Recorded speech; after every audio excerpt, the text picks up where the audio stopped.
Let's rock and roll, boys.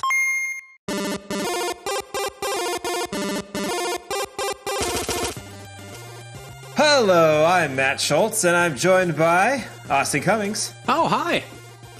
Oh, hi. Hello. And Danny Tortelli. Hello. Good to see everybody again. Three of the boys are back, and this is for ANP episode 16. It's been a while, is what we're calling this. We sure are. It sure has. Matt, thanks for bringing the show back to us. Well, we're excited because we really have done a good job at waiting for Nintendo to pretty much just announce a ton of stuff for us to talk about. And we've got a lot today. We've got a lot of news. We've got our ANP headliner, which is Nintendo Switch Online impressions. And we're going to jump into that direct conversation soon. But before we do, let's talk about what we've been playing. Austin, what have you been up to? How's your Switch doing? You know, the Switch is doing well. Thank you so much for asking. Mainly overall on the Switch front, I played a little Hyper Light Drifter, which I was enjoying. But I have to say, haven't been a great Nintendo fan as of late. Now, have I been buying Nintendo merchandise at every opportunity? Yes. So, I've been loyal in that regard. However, I've been playing a lot of Spider-Man on PlayStation 4. So that's kind of pulled me away a bit. Who can blame you? I know, who can? Certainly not Doc Ock and Mary Jane and the rest of my friends in the Big Apple. But I've really been enjoying that, so not a ton of Switch time. How about you boys? Danny, anything? Yeah, so since I last been on, my most Switch action has been Mario Kart again. Going back home with the fam a little bit, played some more Mario Kart, got the updates with Breath of the Wild, Link, and the Master Cycle, if that's what it's called, which is super dope. It's my new favorite main for Mario Kart. Love that. OP, nerf incoming, no doubt. Very powerful. Definitely. Mm-hmm. Otherwise, I've been playing, I was telling Matt, outside of Nintendo, No Man's Sky. I just hopped on that bandwagon. Oh my God. And if there's a game I would want on the Switch, that is it. Such a grind. Let me ask you this: are there truly no men in that sky? Given it's been now 2 years, and it obviously had a rocky launch out of the gate, right off the launch pad, and now I know it brought a lot of content back with that update that came out a few months ago. But what's it like? This is your first experience total playing No Man's Sky? Yeah, how many men do you see on average? So I don't have Xbox Live, so I don't see anybody that's not an NPC. Very good. But from what I could tell of what it was supposed to be in 2016, this is what it is now. Like it's a lot of fun. It's a grind. Sometimes it's really frustrating, but it keeps pulling you back. Is that mainly resource grind related? Yes. Think Breath of the Wild, but much more mandatory. All those like weather things that would bother you in Breath of the Wild. That times 10. You sold me. Yes, God. please. I'll wait for Starlink and call it a day there. I am looking forward to that. So I've been. What have I been playing? Actually, with aside from kind of finishing up some indie games, I bought and I've been playing through Hollow Knight, which has been fun. Oh, great! Yeah, so good. Yeah, super into that. But more recently, I've been playing a lot of the Switch Online NES games, and that is a story which I will save for the end of this podcast. But I spent a lot of time on that. You're finally trying to figure out what that old Super Mario Brothers is all about. I've been hearing something about this Legend of Zelda. I want to see kind of what's up with it. I really just wanted to play that 2 players, just so someone could watch me. Mm-hmm. What about you playing Ice Climbers? You've been hitting Ice Climbers pretty hard for the most part? Little Nana and Popo? That's the only game, literally, I have not opened up. So all right, let's get to some big and in the news. We got a couple of stories for us today. Austin, take us through. Let's go with the first one. All right, Matt. Good place to start. And our first story of the pod today, we're going to talk a little bit about it's an anniversary of sorts, not just for ANP episode 16, which I know fans of that marks our 4-month, if we had been consistent, anniversary. But really, Pokemon Red and Blue turning 20 years old. Now, when I saw this headline, of course, it was like a classic internet headline where it's like, like, feel old yet? Pokemon Red and Blue are 20 years old. One weird trick to make you feel very old. How about this news? But that is, it's an exciting anniversary. Now, I assume this is the 20-year anniversary of those games coming to the United States. We are correct on that? Because I guess Red and Green would be.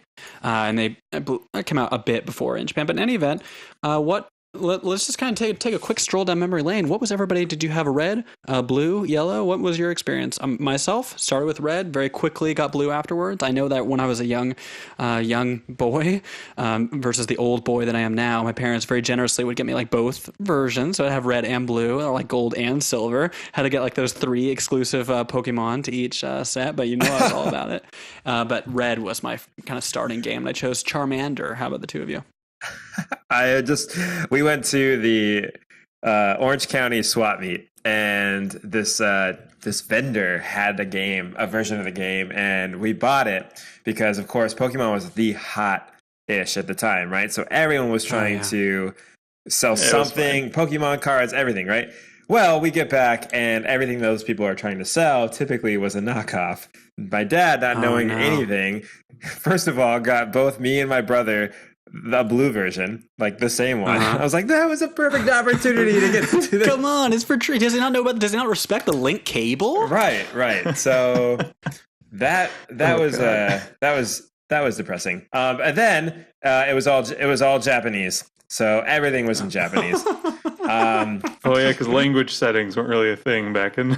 Yeah. My dad also did the same thing for Yoshi's Story on the N64 when we got that. So you both got Yoshi's Story Blue. I don't know if he just knows a guy through work that just is like, hey, I can get you the Japanese release version of this game for your kids. Right. This is the good stuff. This is what they're playing overseas. So yeah, that was my experience. Love the game when Squirtle. That was my Squirrel Squad all the way. Represent. I will say just a quick. Danny. Danny, you're familiar with these Pocket Monsters yourself? I've heard of them. I was originally a Digimon guy. No, I'm kidding. I picked up on Digimon later. No, I had yellow first, I think. Wow. And I got yellow when like gold and silver came out, so I was already behind the times. And then I loved yellow so much more. I think I got red next. Like I went in a weird order because I was like kind of a late bloomer joining the Pokemon fandom. My first like Pokemon cards were just all my friends being like, ugh, I have another Caterpie, I have another Meowth here, just take it. And I'm like, oh my god, I got a free Pokemon card. My team is growing. I got 3 wheels. I really learned to cherish things like Weedle's, Caterpie, and Meowths, because I'm like, wow, that was something. So yeah, those were my games. And I didn't play again or get another game until Heart Gold.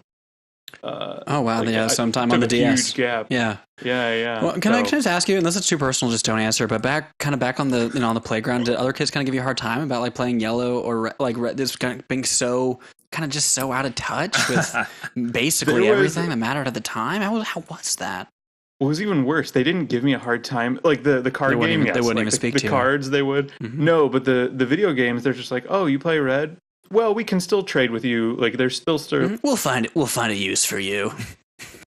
So we can, there are still some good ones I want to take from you, that kind of thing. So I was like, oh, I almost wish you talked down to me. That'd been better. Right. Exactly. Give me a hard time about this. I feel terrible. I remember at the time it was wild because you could trade with gold and silver with red and blue, but because there were, of course, different Pokemon and the games were not updated to accommodate them.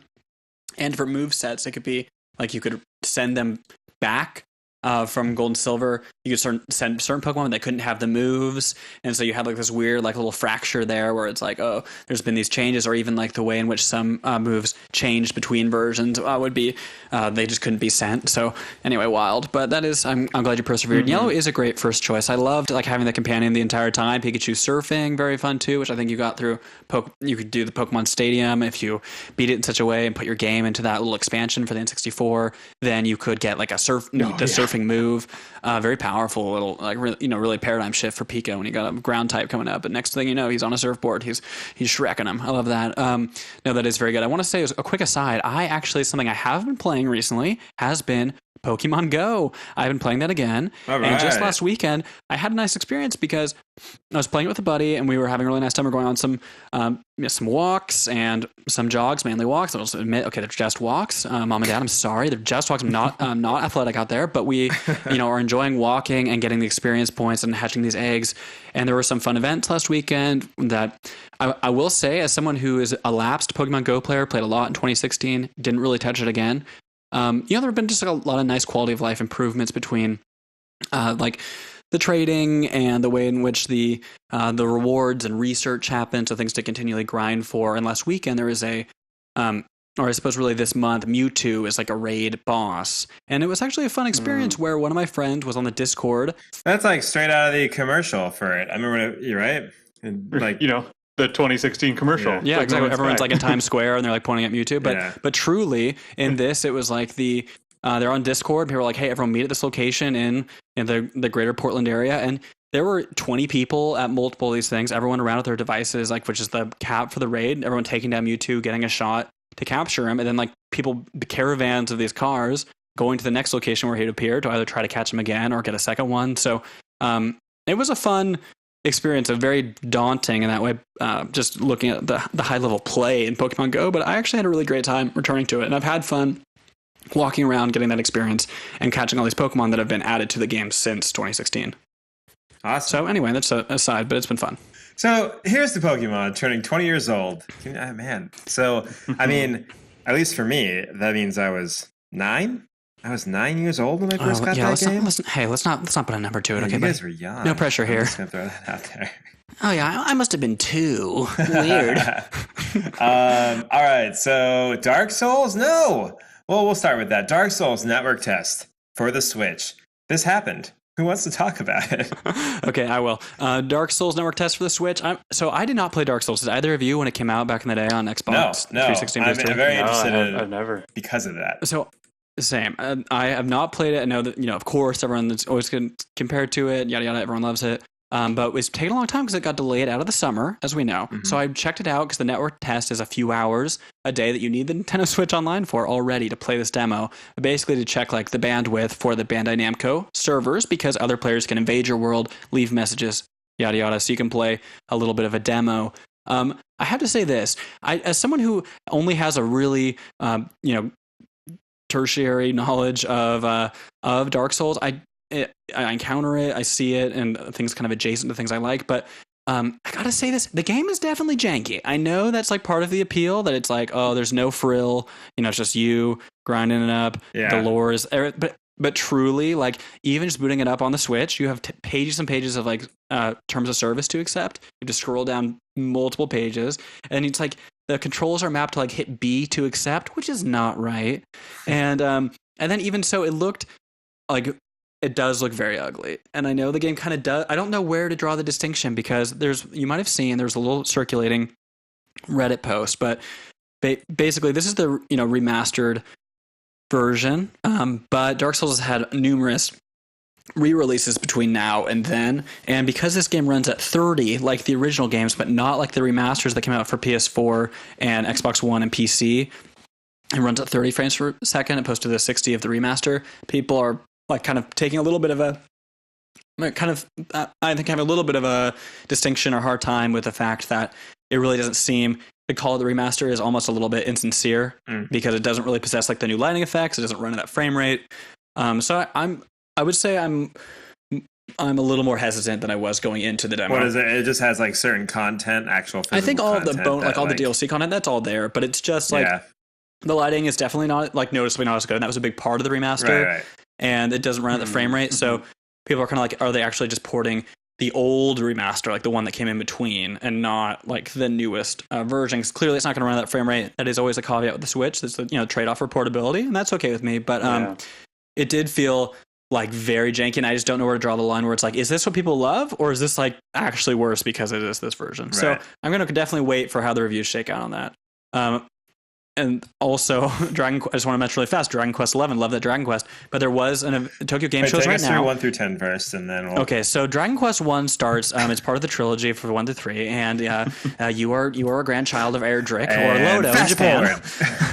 Actually, I did at PAX, though, I did get a little signature by Yuji Horii, which if you are either Matt or Danny, you can actually see. He's the longtime Dragon Quest director. Oh, very fun. Nice signature. Oh, wow. If you're watching the video version of this. You could pay off a student loan with that in the future. As long as the student loan is $1, less than the game itself. In any event, Dragon Quest 11 is coming to Switch. We know that, but it's already out on PS4 and PC. It came out last year in Japan for PS4 and 3DS. Question mark for the Switch. That'd be the perfect version to play. But the PS4 version and PC looks really impressive. So the question is, how is it going to translate? to the Switch, Right. and they haven't shown anything yet. So they announced today it's Dragon Quest 11 S, and the S, they said, doesn't stand for short or small. It stands for special.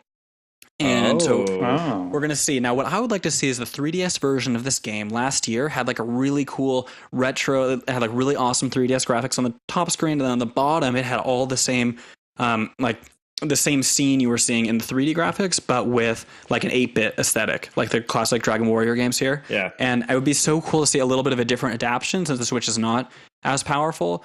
Going to be hard to see. There's some other things not to get into with the special, like our version I'm getting into it now. In the West, like is special because it adds voice acting, which was not in the original Japanese release last year, like any voice acting at all. And we have English voice acting, but so maybe that's just what they're referring to.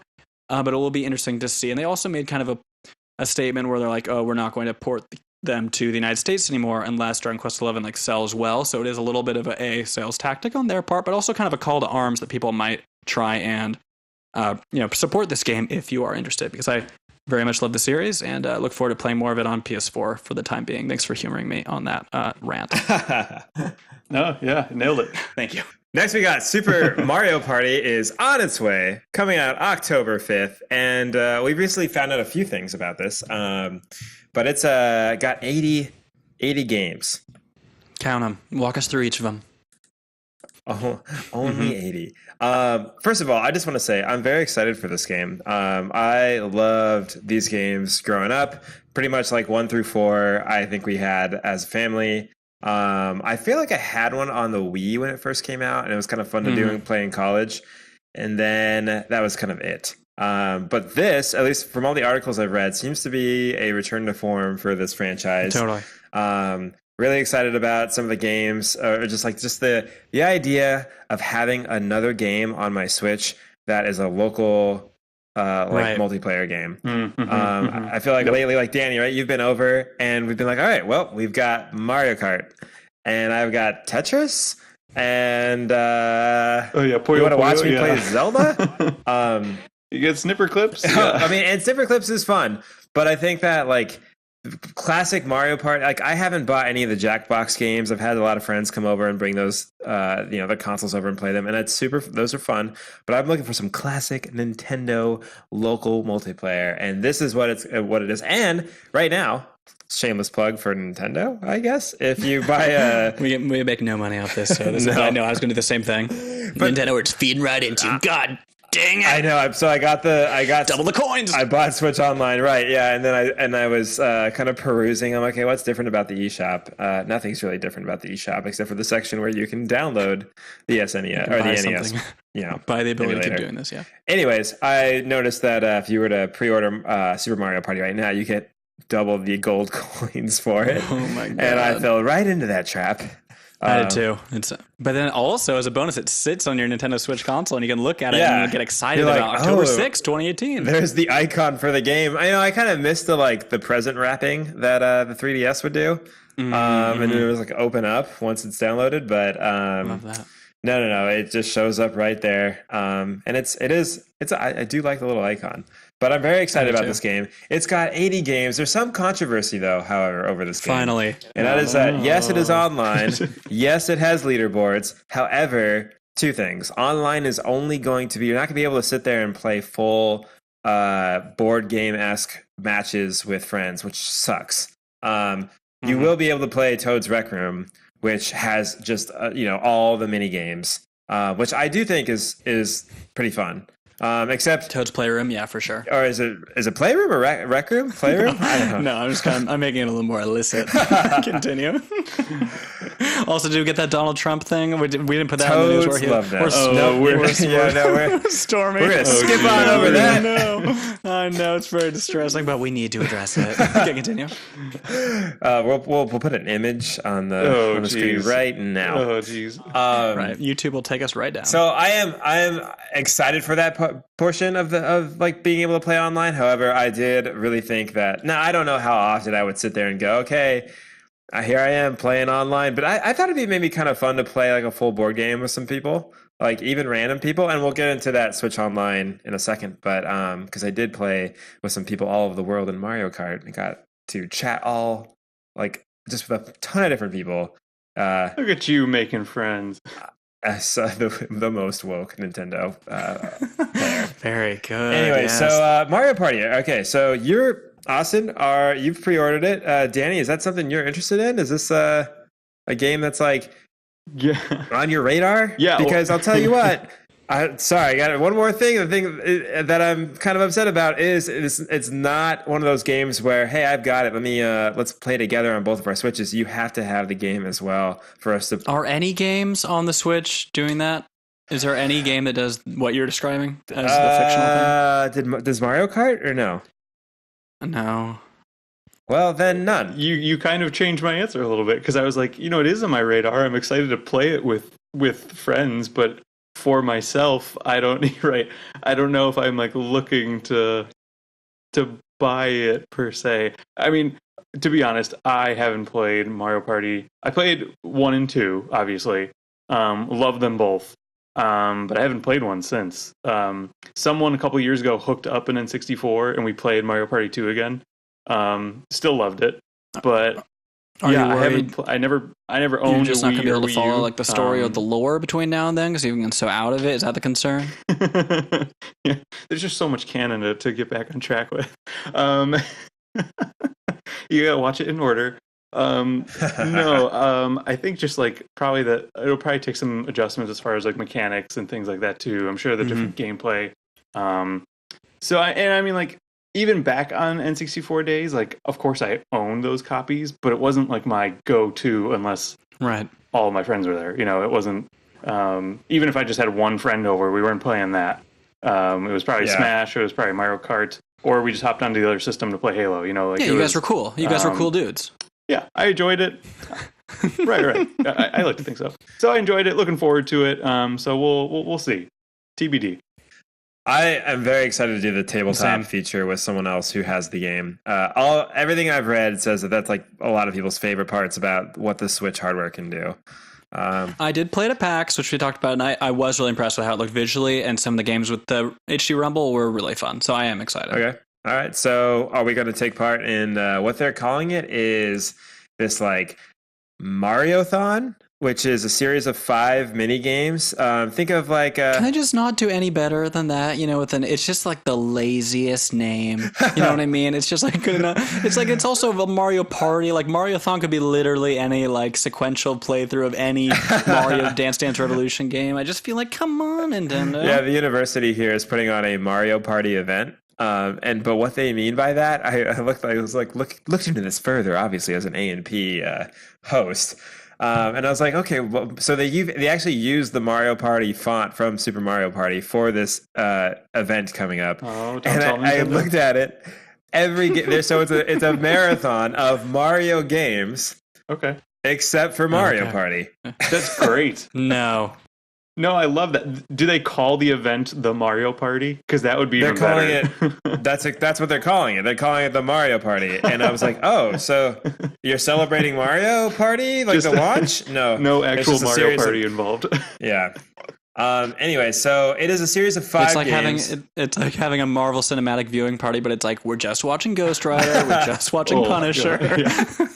Okay, really quick to tie this all together. The games, there's 5 games that show up online in this Mario-thon, and they rotate all the time. So similar to Splatoon, to Mario Kart, the choices you have are always going to be rotating. I don't know how often, but they do. And you basically play through all 5 with a bunch of random people. So that's fun. And I think we should do it on this podcast. I think we got to do it. Oh my God, I would love to. I'm actually. Yes. Yeah, it doesn't have to be. It doesn't have to be live. As we figure that out. And we'll come right back to you.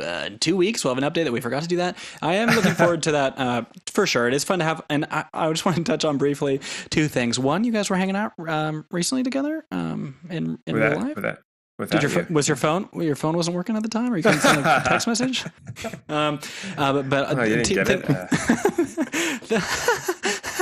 Thing number 2 is that you did mention on the 3DS those little presents that previously when you pre-ordered how it would sit on the home screen, and I just loved that because as someone who buys things that I don't need all the time, it was like almost a good self-control element because there'd be that little present on the icon and you'd know what's in it, but I wouldn't like unwrap it until it was time for me to play it inevitably for 20 minutes, never play it again. But it was like so fun to have it sitting there. Whereas like right now, I have a few pre-order games. I have Mario Party and also Doom, which I'm excited for, which has a terrible Switch icon, by the way. Not that I really care about this, but this one's actually like very bad. But I'm looking forward to those games. But it was fun to have like the little wrapping or what have you. But in any event, it is exciting. And also, Nintendo really is trying to hide nothing with their pre-purchase verbiage. It's not like pre-order. It's like you are all in when you like pre-purchase these things on the eShop. Like you're definitely paying all of it right then. There's no shenanigans in terms of like pre-ordering, canceling. No, you are in once you commit. But I am looking forward to it. For sure. Sticking to the hard copies. All right. So next big topic on our big end of the news section here. It is the return of the console wars, I guess. Let's call them the classic console wars. So this is actually real interesting, right? So PlayStation just announced their PlayStation Classic. It is going to come loaded with I don't know how many games, 20 I believe. Mm-hmm. So same amount. Classic titles, including Final technically, Fantasy. Matt, the SNES had 20 games, but then also do not forget about Star Fox 2 as a secret bonus game. Take that, PlayStation. Yeah, nice try. No, but this is real interesting, right? Because this is a console, a disc console that came out at the time of the N64, and I just feel like there's so much to read into this release and what's coming from Nintendo. What does this mean for PlayStation in terms of like their virtual console or their approach to these types of games? So I personally was hardcore Nintendo at that point. I did not own any Sony. I honestly didn't. I played PlayStation, but I never played anything really until PlayStation 2. So my neighbors had this, so we'd run across the street and watch them play like Tomb Raider, I guess. Was that on there? I guess so, yeah. My experience is a little different. My journey in the gaming world, the PlayStation was actually my first home console that I owned. So I have I know, I had the neighbors that had the Nintendo things. I know, so you got this pre-ordered I'm a fake already. fan. So I do it pre-ordered. And I am excited for it. I like these classic things. I like how it blatantly is a rip on the Nintendo. They had to go to classic too? Like, how is that and not... the hand holding it, it's like the exact same. It's so the way it looks. But I will say something I do like about it that's obviously coincidental is the fact that like in the lineage of these releases, the chronology that matches that of the original releases, like the PlayStation did beat out the N64 as far as A sales, but then B out of the gate. So like it is kind of fun to have that, unless I'm like very wrong, in which case King D, please write in, but I'm pretty confident like the PlayStation was first to market. So it is kind of fun that it's beating out what must be the inevitable N64 classic. Knock on wood, man. Right. So it's kind of funny that like they're introducing their console here, their classic console, and like the same way they introduced their own, their real console. Are they suddenly going to steal sales?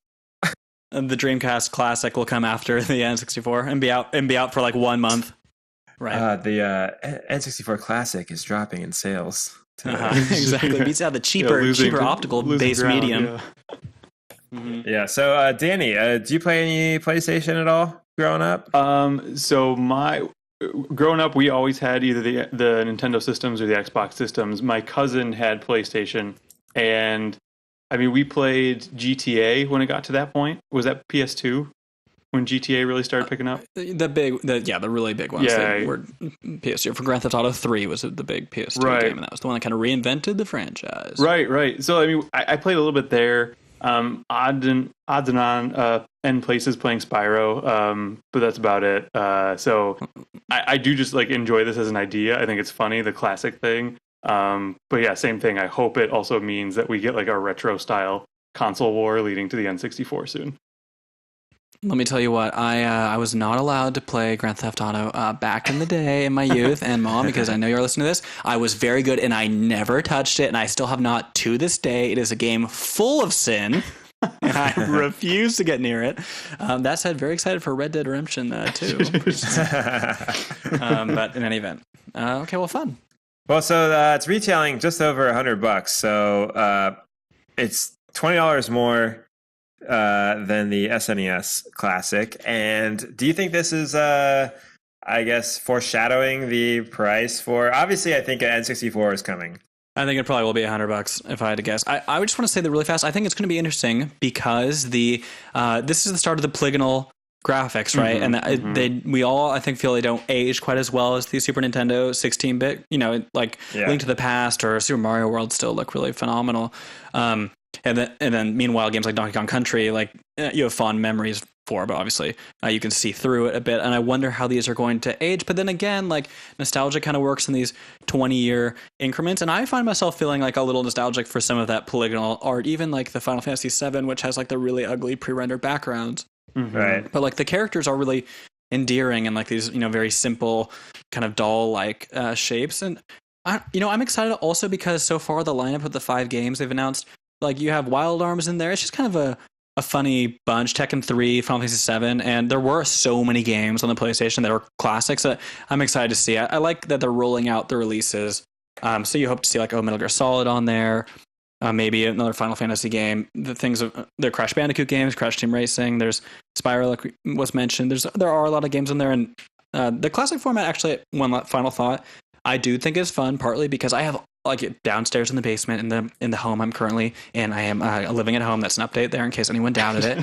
But in the basement, I still have old GameCube games and Wii games and some Xbox games, and I do like the idea of the classic systems as a way to show at some point, perhaps who's to say, it's not necessarily it's partly my hands, but right at the moment, in any event, maybe a child at some point, it's a cool way to re-experience, I think, the form factor and controller of the console without necessarily having to be here are these old discs that may or may not work, or this big piece of tech, or maybe the drive doesn't work anymore. It is kind of neat to have that kind of fun window into it, and it also matches my just terrible collector mentality where I need it. Right. But I'm looking forward to it for sure. Yeah, spare the new generation. Oh yeah, here's the giant AC adapter. Here's the 3 or 4 AV audio. Here's the CRT TV that you need. Here's the RF switch.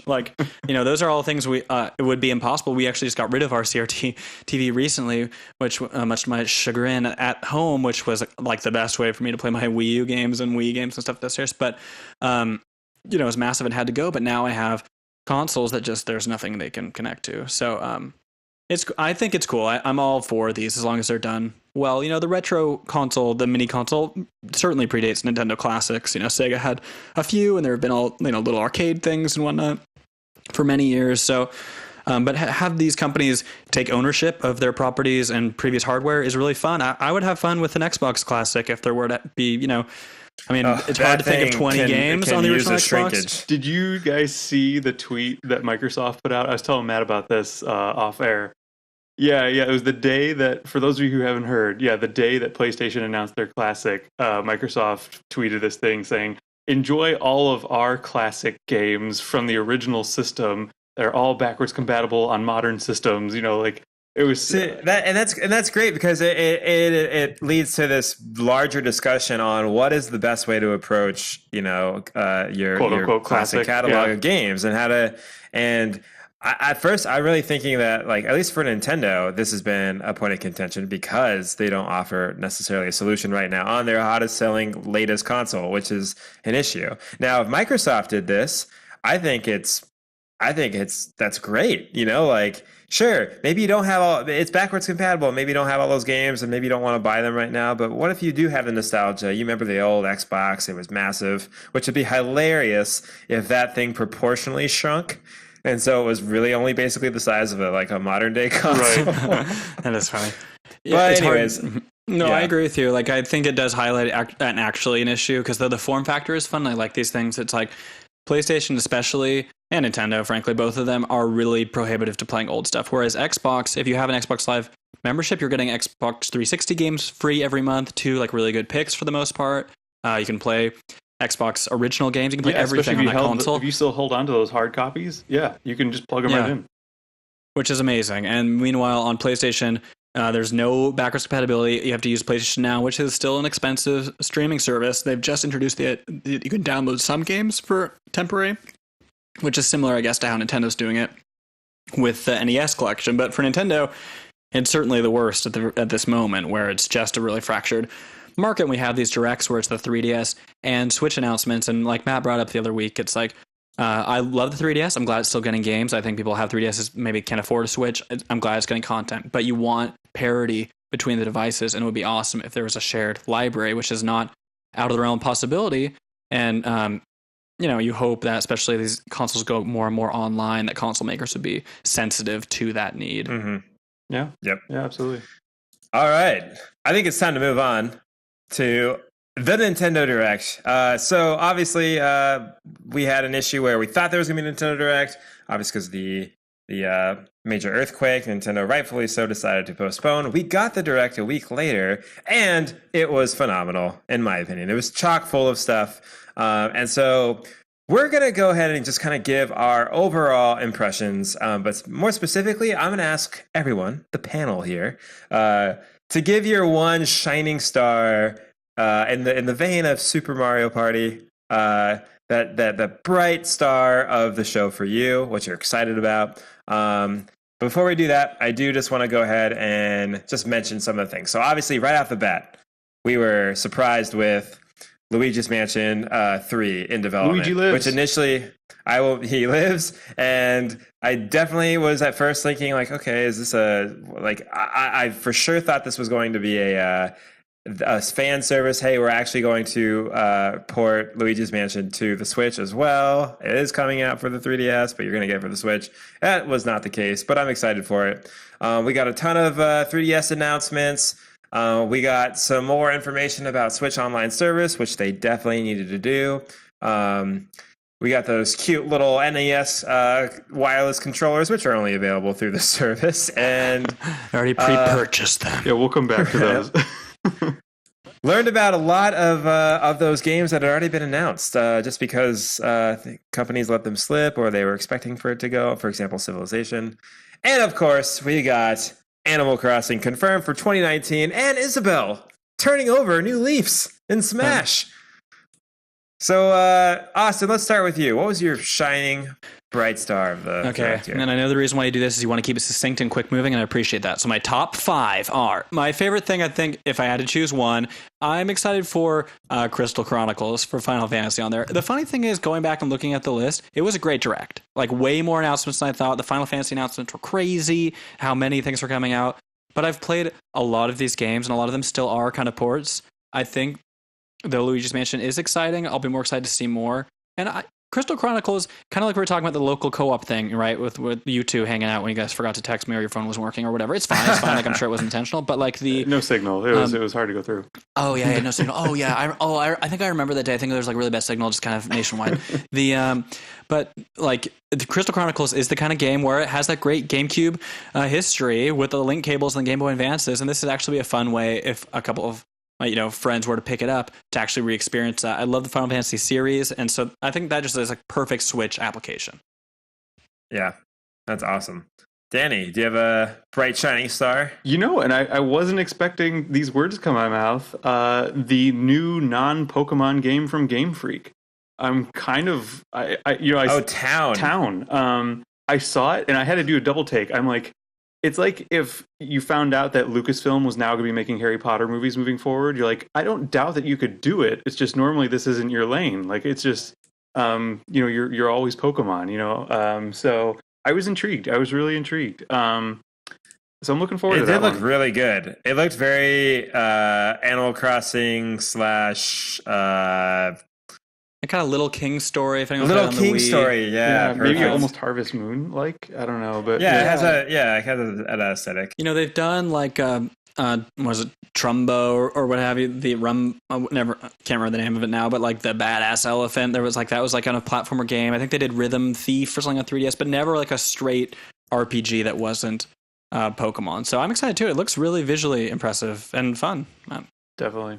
Yeah, really. I mean, that's gonna be exciting to hear more about, like more in fuller detail. When is that supposed to come out? Did it say? It just said it's coming. Will be out in 2019 per Kotaku. Mm-hmm. Oh, awesome. Well, that's fun. Obviously, I have been a major fan of Animal Crossing, and I've made that known on this show. So I was pumped when Isabelle's little cute puppy face showed up on the screen, and then slightly disappointed when I kind of slowly realized, okay, she's mentioning like Smash-like thing. I just, as soon as Pete showed up, the little mailman pelican, I was like, oh, it's an invitation to Smash. And I immediately thought back to however many years ago when Tom Nook was the one looking at the little envelope letter that was floating down onto the floor after Villager had gotten the letter, right? With the little Smash logo kind of smeared into the wax. So as soon as she got the letter, actually the photo, if you look at it, actually has the Smash Ball logo in the wax again. So I like that they kind of kept to that theme. But it was an HD version of Isabelle, and I was like, wow, this is awesome. It's beautiful. I can barely imagine what it would look like in HD. Like after playing 4 Animal Crossings, I can't wait just to have it just look. I don't know. I love seeing the little aesthetic iterations over time and as it changes with each console. So obviously, when Tom Nook showed up, I knew instantly. I loved that they showed him watching the direct on his computer at work. I like that too. Literally what I was doing. For sure. With the similar enthusiasm too. I liked that too. And it reminds me, Matt, we talked about, I think a long time ago on the show, about that old like Animal Crossing Plaza on the Wii U where he had like these beautiful HD versions of all these characters. Yeah. And also on the phone, they look really good too for Pocket Camp. And it was totally neat to see it. They looked great. I'm excited that she's in it. Cool that she's not really an Echo, like a pseudo Echo. I did not expect that. Yeah. The moves look super similar in terms of like some fireworks and like little items that you see, but they're still very uniquely her. And I still like they give a lot more. I don't know. They give a lot more. I don't know, nods to things that happen in Animal Crossing. I think other than just the bowling ball and the balloons and like I thought that was really cool. So I'm really excited to just kind of play around with her character in that particular game. But also, 2019 is going to be an awesome year for Switch. I want to say really fast about that because we talked about Town, we talked about Animal Crossing. Other games have not appeared since our announcement, but I guess we did see Yoshi's Crafted World, which looks good. It's 2019 game, right? And also Bayonetta 3 allegedly 2019 and Metroid Prime 4. We're getting a lot of 2019 big titles, and we haven't had that many big titles really in 2018. It's been really the year of the indie on the Switch, right? Outside of Smash, Mario Party, and Pokemon, which are all yet to come, there hasn't really been a big tentpole game, and now Nintendo has this long-form announcement strategy, which is not really like them because in recent years it's been like, hey, A Link Between Worlds is shown off at, I don't know, E3 or something to that effect, and it's out like in October. It's been a really quick turnaround by the time they were able to show it, and now they're clearly comfortable showing off like logos, and I do wonder if all of those games are going to actually make 2019, because if they are, it's going to be a big year. There's a lot of big things to look forward to post-Smash, which is nice. There's like a lot of stuff on the horizon still. Yeah. Danny, did you ever play any Animal Crossings? Would you ever watch any of your friends play?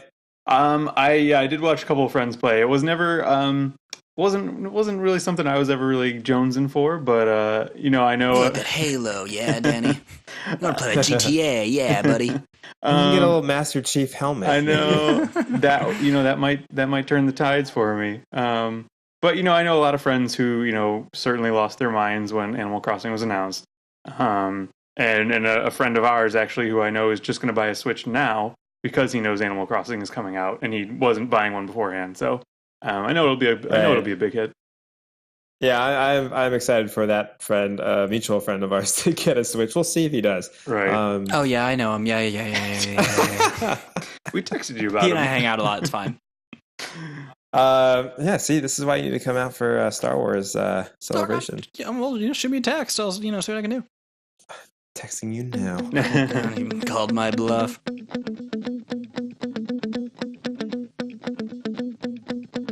Nintendo Direct was fun, but we got other pressing news to get to.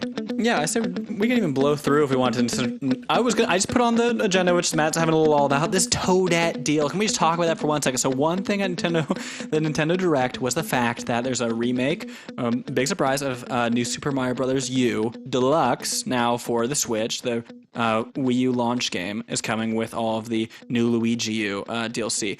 But in it, Toadette's a playable character. Okay, great to have another gal character in that game. I don't understand this at all. But the lore. So Kotaku is a very funny article about like what on earth is this thing, but truly this is my reaction seeing it as well, which is that Toadette, she gets a power up just like Mario's mushroom, but for her, and she turns basically just full on into Peach. It's just Peach, but she's got braids, she's got like pigtail braids, A cupcake-like dress. So then it makes you think like, is that now is it just one Toadette? Is it all Toadettes? Could there be like a lot? Because there are a lot of Toads. Right. So can all Toadettes do this too? There's only one Toadette in the world. Maybe it's kind of like a Smurf. It's like a Smurf thing where it's like all the dudes, and then like the but it's just very it's surprising. It must be confusing for Mario as a love interest, And then also just like what happens to what happens to Toad when he has mushroom? He turns into Big Toad, right? What about like What about what's his name? What's the name of the old I'm blanking Toad that's like Toadsworth? What's his deal, right? If he takes it, does he turn into like a Bowsette or something? Some type of other like Bowser transformation? This is very confusing to me. Now we know Peach, Princess Toadstool in the original games. There's kind of some kind of cross lore there, perhaps. Maybe this rabbit hole goes very deep, but I was just very alarmed by it. I didn't like it one bit. And anyway, so she puts on this crown that resembles Peach's crown, but with like a puff of what looks like Toadette's head. Which is also confusing because last year we went through like, is that a hat he's wearing? Oh yeah, is it actually part of his head or is it a hat? Yeah. Well, yeah, exactly. Or is it like part of his head? And Nintendo's like, oh, it's a hat. And it's like, what about Captain Toad? He's like also wearing like a miner's hat on top of a hat. Like that seems excessive. Right. And then they're like, oh no. And then last year they were like, oh, Toad can be like man or a woman. And we're like, what about Toadette? Like, what about our very gender binary Toad characters? And it's just like, exactly. I'm all for there being whatever, but it just is confusing in terms of how they've named these characters. And then if there's more than one Toadette or all girls Toadette, could a male or what we would associate as male have had the appearance as Toadette? Like, again, all for it, but it's just like the lore of Toad gets more and more complex, and I'm kind of into just the full crazy of it. I think they're doing this all on purpose. There's a method to their madness. But what really has kind of shocked everyone is the further lore that has gone into, what is it, like Peach Bowser or Princess Peach Bowser? What is this person? Have you seen this? I've seen like the art where it's like a pretty hot version of Peach, but it's like in the Bowser. I guess it's Bowser with a crown on that looks like Peach. It's just like kind of like it's got this kind of fur. Bowser turns into Peach, like kind of low cut Bowser Peach. Oh, it's Bowsette. Bowsette. Excuse me. Maybe that's Toadsworth. Maybe that's Toadsworth with the crown. My lore comes true. Okay, it's just confusing, but it looks fire. I'm all for it. Also, doesn't matter who's underneath. Yeah, this is nuts. But if you type in Bowsette, the fan art is everywhere, and Bowsette looks like a sick Mario character. I'm just saying. I'm all for it. Yeah, get Waluigi out of Smash. Not that he's in it. Get me Bowsette. Get out even like 4 Fire Emblem characters. Get Mario out of there. Just Bowsette. Yeah. What does that mean for Bowser Jr.? There are so many Google images for Bowsette. I had no idea. I saw one picture. Someone told me one picture. I'm like, oh, it's funny. It's like a Toadette reference. That's kind of fun. And now I'm just like, oh my god. Like, and this is why this is why Miiverse deserves to live on. Bowsette would be all over the Miiverse. Bowsette would be the queen of Splatoon 2. People don't have to pay right now and got all the kids kicked off. Bowsette is. Speaking of which, that's a great segue. Mm-hmm. So speaking of paying for, playing Splatoon, which I had to do, Nintendo Switch Online services began last Tuesday. Was it last Tuesday? Yeah, it was last. No, yes, whatever. Time is a circle. It's irrelevant. So it's happened after 18 months of being able to play for free on the Nintendo Switch, and then of course after I don't know how many 20-something years of playing free. Like online or free Nintendo. That doesn't make sense. They've been free for like one generation. Right. Wii and Wii U games, right? Being able to play those for free. And I guess if you had the LAN adapter for your GameCube. Yeah. Since the dawn of man, people have played online for free. So already though, just right off the bat, right? So there's been a lot of negative feedback all over the internet from fans about, okay, is actually here. You're actually making me pay now, and even though it's $19.99, and even though I can totally get by it with a ridiculous family plan set up, despite all that, I am upset as the internet loving YouTuber Nintendo person, because I want to be, because you're making me pay for something I've had free access to for so long. And is the service actually improving? It doesn't look like it. Cloud saves are happening. Okay, that's fun. But you're giving me SNES titles, which the only other way I can get those is by plugging in my Wii U and playing any games I bought there, or 3DS, or Wii. Yeah. Or buying a classic console. So here we are. It's kind of. I was just going to cut off and say, it's kind of like that classic saying, Matt, the one where it's, give a man a fish and he eats for a day, but give a man a fish and then charge him for that fish. He will pay for the fish. Give a man a fish for 18 months, and then tell 18 him months $20. with 7 of his friends. They can split it for $4 a portion of a fish, but it's still a full fish for each of them. It's enough. So here we are. All of us own Switches. All of us have played online at some point. Danny, you've played a lot of Mario Kart. You and I have played online before. Sorry, guys, come you, on, no, please. I made it very clear. Austin, you've been playing Splatoon. I know you've jumped on with Mario Kart. Any other games you've played online a lot of? Oh, I just play with my friends. I don't really want to talk about it on the show. No, I will say this. I'm just with you, Matt.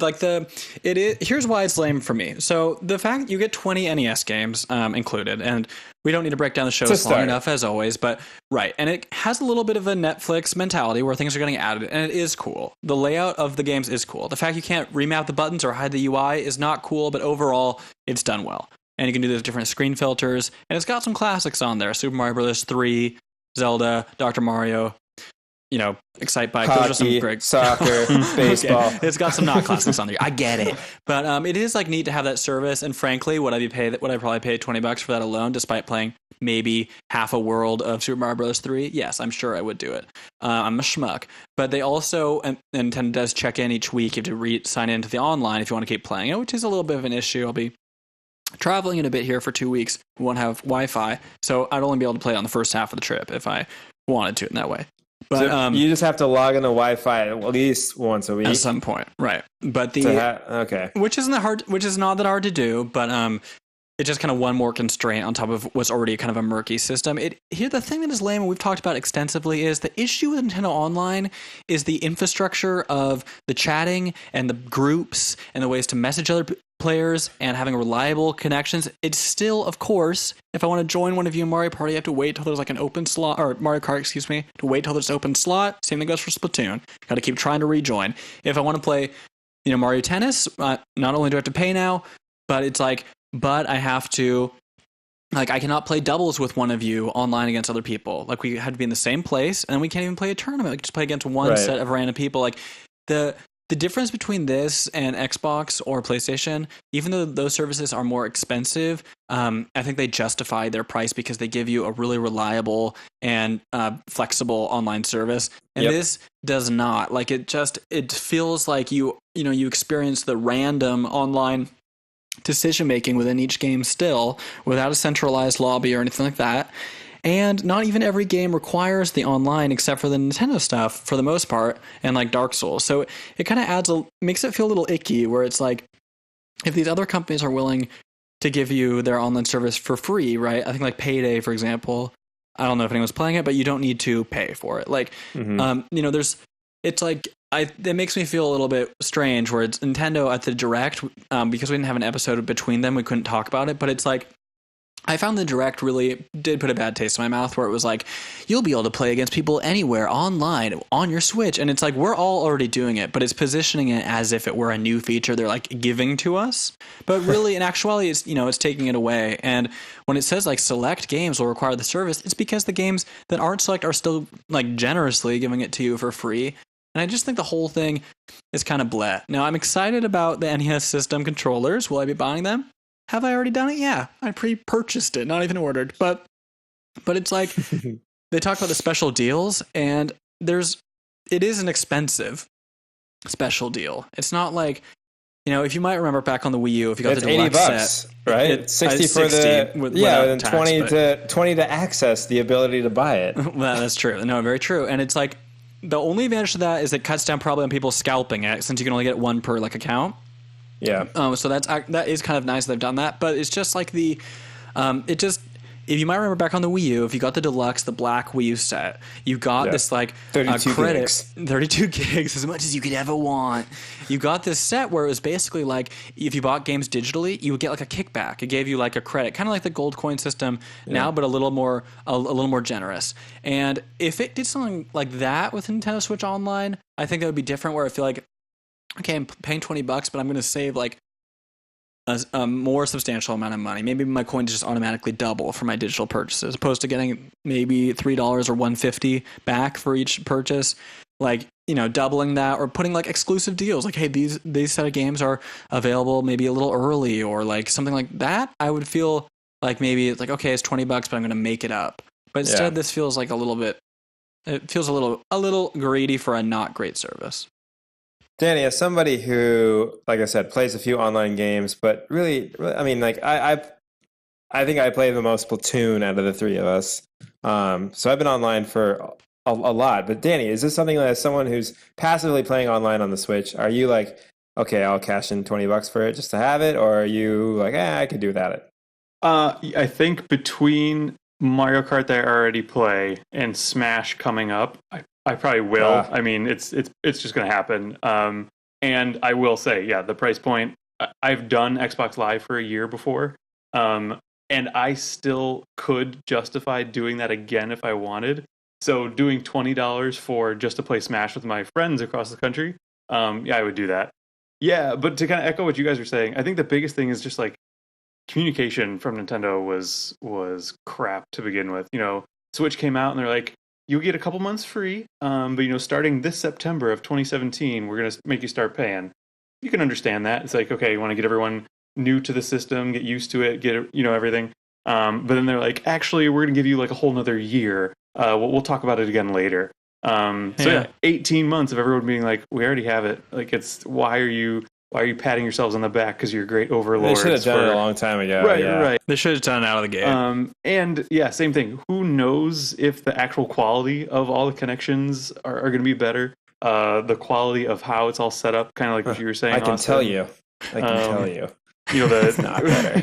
It's not better. They haven't touched it at all. Right. Yeah. And I think hot take, those controllers, I think were the silliest thing I saw. They're really in that whole ugly. direct. I love when they're sitting on this side. They're like outrageous. And not only that, what Frankenstein machine is this? I can't play it this way. And not only that, disgusting. but I actually think it's silly that you have to get Switch Online to even be accessible to it, and then B, you have to then buy it for only a select few games, and they charge that much for it.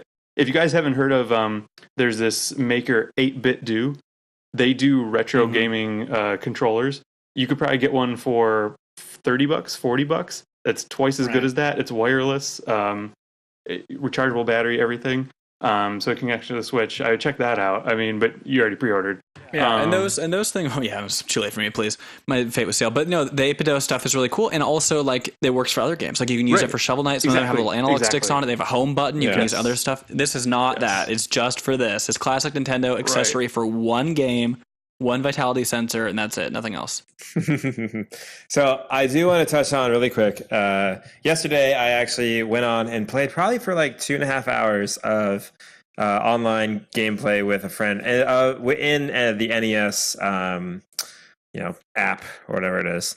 And at first, it was a lot of fun. We played the baseball and the soccer and ice hockey. Which, by the way, ice hockey is phenomenal. It's so fun to play with another person. I believe it. It is so, and it's fast, and it's great.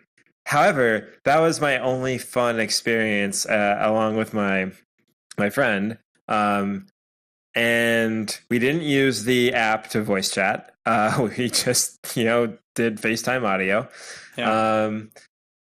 So what happened was we played. I think it was like River City Rampage or River City Romp, or I don't know what the hell it is, but basically, Rampage. That's right.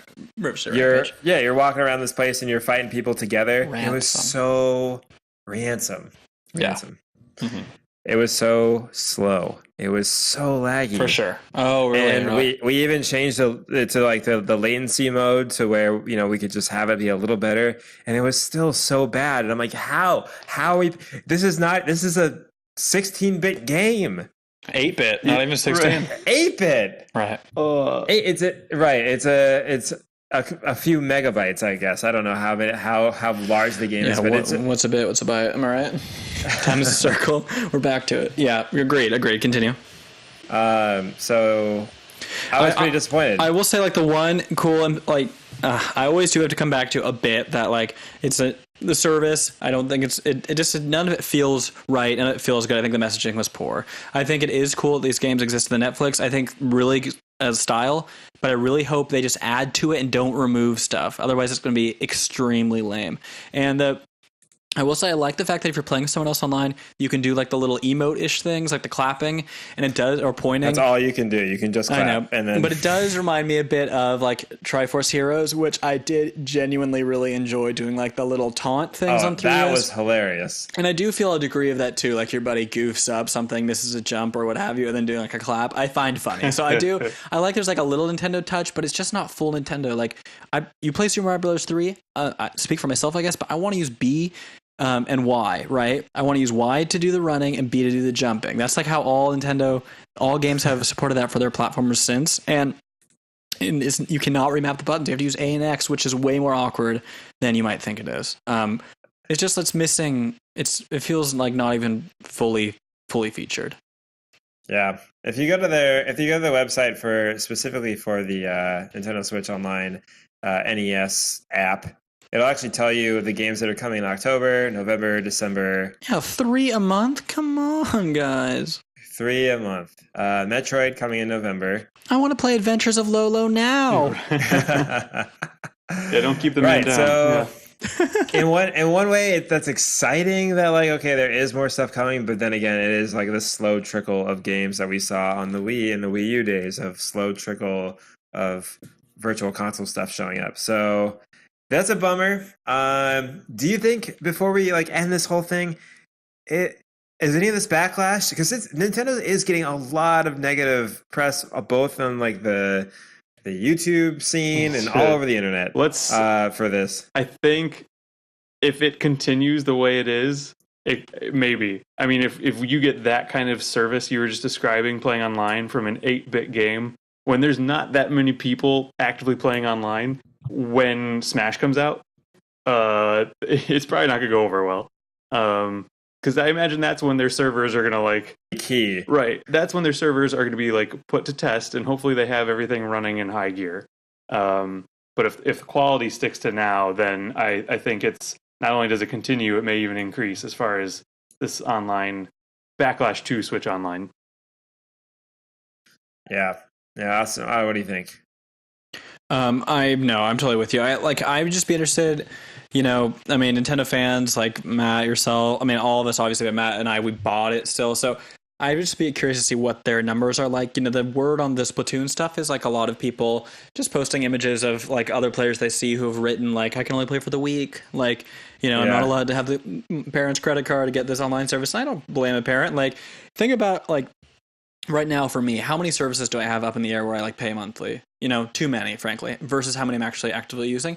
And this is just one more thing. Yes, it's not a big barrier to entry, but $20 probably feels like a bit, especially when you can pay less than 10 for Netflix for, each monthly. $20 a year obviously is less than that, but it's just still another recurrent charge in the grand landscape of many.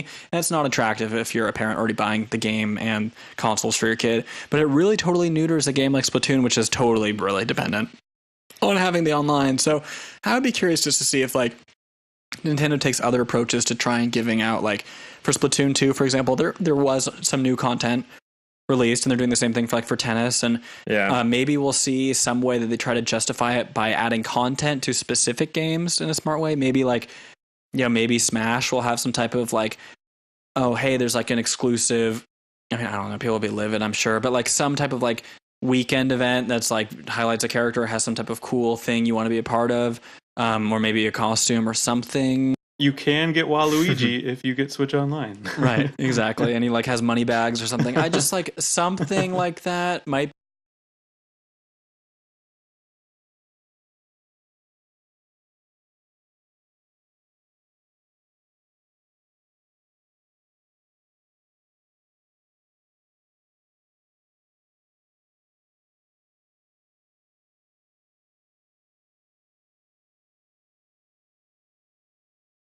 I mean, Austin, I met you probably, let's see, like 7 years ago, maybe 8 years ago, maybe, yeah, around then.